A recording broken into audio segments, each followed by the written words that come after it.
नमस्कार दोस्तों, कैसे आप सभी लोग और आपका स्वागत है हमारे इस चैनल में गाइस। आज हम बात करने जा रहे हैं आपके साथ में फैक्ट्री लाइसेंस की। दोस्तों, मेरा नाम है पीयूष कुमार मित्तल और आज हम आपके साथ में बात करेंगे फैक्ट्री लाइसेंस। इसमें आज का जो हमारा एजेंडा होने वाला है वही यही है कि फैक्ट्री लाइसेंस क्या है, किस किस को इसको अप्लाई करना है और क्या इसका ऑनलाइन प्रोसीजर है, साथ में कौन कौन से डॉक्यूमेंट चाहिए, साथ में टाइमलाइन और इंस्पेक्शंस क्या क्या है। तो दोस्तों, शुरुआत करते हैं इस चीज़ के लिए। और लेकिन उससे पहले हम आपको बता दें कि अगर आप कोई भी गवर्नमेंट फंडिंग, सब्सिडीज, गवर्नमेंट का सपोर्ट, एक्सपोर्ट में आपको कोई भी गवर्नमेंट की सपोर्ट या फंडिंग चाहिए तो इस चैनल को सब्सक्राइब कर लीजिए, क्योंकि हमारा जो फोकस है वो फंडिंग, एक्सपोर्ट और सब्सिडीज के ऊपर है। साथ में जितने भी टिपिकल लाइसेंस हैं जिन्हें लेना बहुत कठिन है, उन पर भी हम लोग डिस्कस करते हैं। दोस्तों, मेरे नंबर दिए हुए हैं, आपको अगर कोई आपको क्वेरी या किसी प्रकार की हेल्प चाहिए तो भी आप हमें कॉल, आप उसको मेल कर सकते हैं। तो दोस्तों, शुरू करते हैं फैक्ट्री लाइसेंस के बारे में। आज का जो एजेंडा है वीडियो का वही यही है कि फैक्ट्री लाइसेंस क्या है, कौन इसे अप्लाई करेगा, किसके ऊपर मैंडेटरी रिक्वायरमेंट्स हैं, प्रोसेस क्या होता है और कौन कौन से डॉक्यूमेंट सबमिट करने होते हैं, और सबमिट करने के बाद, लाइसेंस आने के बाद कौन कौन सी फॉर्मेलिटीज पूरी करनी होंगी। तो दोस्तों, शुरू करते हैं।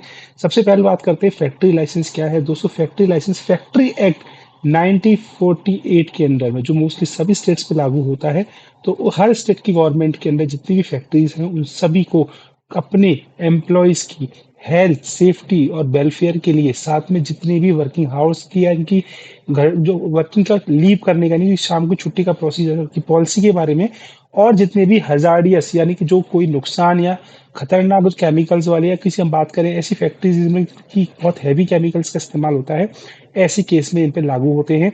इसका ऑब्जेक्टिव सबसे पहला तो यही है कि जितने भी एम्प्लॉयज हैं उनकी सुरक्षा करना कि सरकार का उद्देश्य है। तो दोस्तों, इसकी डेफिनेशन में क्या है, लीगल परमिशन ग्रांट करता है किसी स्टेट गवर्नमेंट डिपार्टमेंट के माध्यम से, जो यह कहती है कि फैक्ट्री एंड बॉयलर एक्ट के अंदर आप ये परमिशन आपको लेनी होगी अगर आप इन शर्तों को पूरा करते हैं। जैसे दोस्तों, मैं राजस्थान से हूँ, मैं जयपुर की बात करूँ तो यहाँ पे एक राजफे पोर्टल करके चलता है, उसके माध्यम से होता है। इसी प्रकार जितने भी स्टेट्स हैं, चाहे वो हरियाणा हो, चाहे यूपी हो, एनीवेयर इन द इंडिया, आपको हर स्टेट का एक पोर्टल होगा, वहां से अप्लाई करना होगा।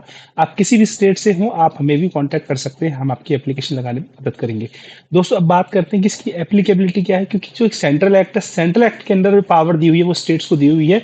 इसके कारण हम बात करते हैं कि इसके अंदर जो रूल्स हैं वो यही हैं कि अगर आप पावर का कंज्यूम कर रहे हैं और 10 से ज़्यादा आपके पास एम्प्लॉय, 10 या 10 से ज़्यादा आपके पास एम्प्लॉय हैं, तो आपके ऊपर लागू होगा। लेकिन आप अगर विदाउट किसी पावर की काम कर रहे हैं, जैसे आप हैंडलूम है, हाथों से मशीन करके से काम कर रहे हैं, या कोई आप हाथों की बुनाई वाला काम है, मतलब जो भी है आर्टिजन्स वर्क है, ऐसे केस में 20 से ज़्यादा व्यक्ति के 20 या 20 से ज़्यादा व्यक्तियों के केस में आप पे लागू होगा।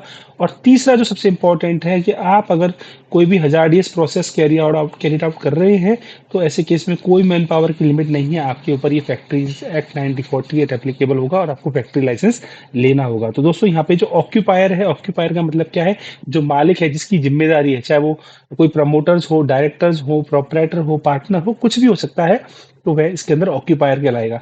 अब बात करते हैं इसके अंदर परक्विजिट्स क्या है, मतलब रिक्वायरमेंट क्या है। दोस्तों, आपको इसके अंदर आपको अपना लाइसेंस, मैं एग्जांपल राजस्थान का ले रहा हूँ, ऐसे हर स्टेट में अलग अलग है। जैसे कि एग्जांपल राजस्थान में बीआरएन बनता है, यूपी में अलग बनता है, हरियाणा में अलग बनता है।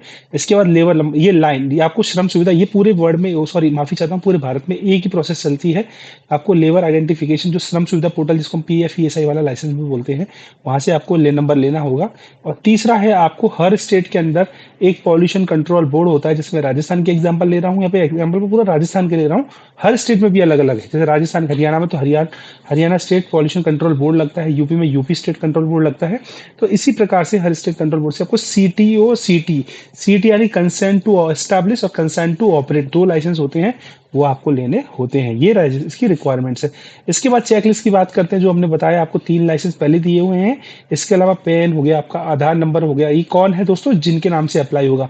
अगर कंपनी है तो कंपनी का ऑथराइज डायरेक्टर या रिप्रेजेंटेटिव, जिसके नाम से इसको अप्लाई करना है, जो साइन करेगा। इसके साथ में जो भी फैक्ट्री प्रमाइज है उसके प्रूफ, जैसे कि आपके पास किरायानामा, बिजली का बिल, सेल डीड, अगर आपकी खुद की ओन्ड है, या लीज डीड आपको लगानी होगी। एमओयू की बात करें तो दोस्तों, अगर कंपनी है तो एमओयू और पार्टनरशिप में पार्टनरशिप डीड लगेगी। फैक्ट्री का लेआउट, साइट प्लान मैंडेटरी है, क्योंकि उसी से यह तय किया जाता है कि किस तरह से उसके जो वे ऑफ ऑपरेशन होंगे वो किस तरह से काम करेंगे। आपको मैंने बीआरएन, लिन और आपको पॉल्यूशन कंट्रोल बोर्ड का बता ही दिया है। इसके अलावा जो मैनी मशीनरीज हैं, रॉ मटेरियल है, उनका लिस्ट हम बात करेंगे। इलेक्ट्रिसिटी बिल और सैंक्शन लेटर भी आपको देने होंगे। अब दोस्तों फ्लो चार्ट इसका प्रोसेस करने का हमने आपके सामने बना के तैयार किया हुआ है, ये आप अपने सामने देख पा रहे हैं। आपको पहले जो भी प्रीरिक्विजिट लाइसेंसेस हैं वो तीनों लेने हैं, उसके बाद ही इसमें ऑपरेशन आपको फ्लो करना है, उसके बिना आपको काम नहीं करना है। जो आपको सबसे ऊपर दिख रहे हैं कि आपको पहले आपको अपना जो बीआरएन है यानी रजिस्ट्रेशन लेना है, और आपको पीसीबी लेनी है, पॉल्यूशन कंट्रोल बोर्ड की परमिशन, और लेन नंबर लेना है जो कि अपने श्रम सुविधा पोर्टल से आएगा। उसके बाद आपको ऑनलाइन एप्लीकेशन लगानी है, डिपार्टमेंटल इंस्पेक्शन, उसके बाद एप्लीकेशन। दोस्तों इसमें डिपार्टमेंटल इंस्पेक्शन भी बहुत इंपॉर्टेंट है, जिससे अभी हम डिस्कस करेंगे। और ये डॉक्यूमेंट फ्लो चार्ट आपको दिया हुआ है कि इंस्पेक्टर इसके अंदर आपकी विजिट करने आएगा एप्लीकेशन लगाने के बाद। उसके पास पावर होगी, वो आपको ग्रांट कर सकता है, क्वेरी रेज कर सकता है, या उसको समझ में नहीं आया तो वो रिजेक्ट भी कर सकता है। और दोस्तों ये लाइसेंस आपको ऑनलाइन पोर्टल से डाउनलोड हो जाएगा। टाइमलाइन दोस्तों दी हुई है जो गवर्नमेंट की, 7 डेज है अगर आप नॉन हजार्डियस गुड्स में काम कर रहे हैं, और नो पावर है कि पावर यूज नहीं करते हैं, और पावर यूज करते हैं तो 15 दिन, और हजार्डियस में 21 दिन का टाइमलाइन दिया हुआ है। गवर्नमेंट इसमें इंस्पेक्टर इसकी इंस्पेक्टिंग करने आता है, वो हो सकता है कई बार सेफ्टी मेजर जैसे फायर फाइटिंग इक्विपमेंट्स हैं, फर्स्ट एड है, मशीन ग्राइंडिंग है, ये सभी इनको चेक करता है। और बाकी आप हमें कांटेक्ट करेंगे तो हम आगे बताएंगे कि क्या क्या चीज़ आपको तैयार रखनी है। इसके अलावा पोस्ट लाइसेंस कंप्लायंस के अंदर दोस्तों इसकी वैलिडिटी 1 साल से 5 साल। आप बताएंगे कि 1 साल का लेना है, 5 साल का लेना है। रिन्यूअल होता है दोस्तों, आप कितने 1 साल 5 साल का रिन्यू करा सकते हैं। और सभी आपको मेंटेन स्टेचुटरी रजिस्टर आपको मेंटेन करने हैं। रिपोर्ट एक्सीडेंट्स जितने भी हैं, डेंजरस जो भी अगर कोई अकरेंस हुआ है उन सब का भी आपको रिपोर्ट देना है। और डिपार्टमेंट को टाइम टू टाइम कोई भी अगर चेंजेस होते हैं तो उनके बारे में आपको परमिट बताना है। दोस्तों कंक्लूजन निकल के मैंने एग्जांपल है पे राजस्थान का लिया है, आप किसी भी स्टेट का है उस आधार पे चेक कर सकते हैं। और आपको नहीं आता है तो आप हमें दिए हुए लास्ट में जो कॉन्टैक्ट नंबर है उन पे भी अप्लाई कर सकते हैं। दोस्तों शायद आपको वीडियो अगर समझ में आया, अच्छा लगा हो, तो प्लीज़ लाइक या सपोर्ट कीजिएगा, थोड़ा सा हमें और मोटिवेशन मिलेगा इस वीडियो को बनाने के लिए। हम और भी तरह की नए नए लाइसेंसेस की वीडियो आपके लिए लेकर आते रहेंगे, जैसा कि साथ में बताया कि गवर्नमेंट सब्सिडी, फंडिंग और एक्सपोर्ट पे भी हम आपके लिए वीडियो लेकर आते रहेंगे। Thank you very much.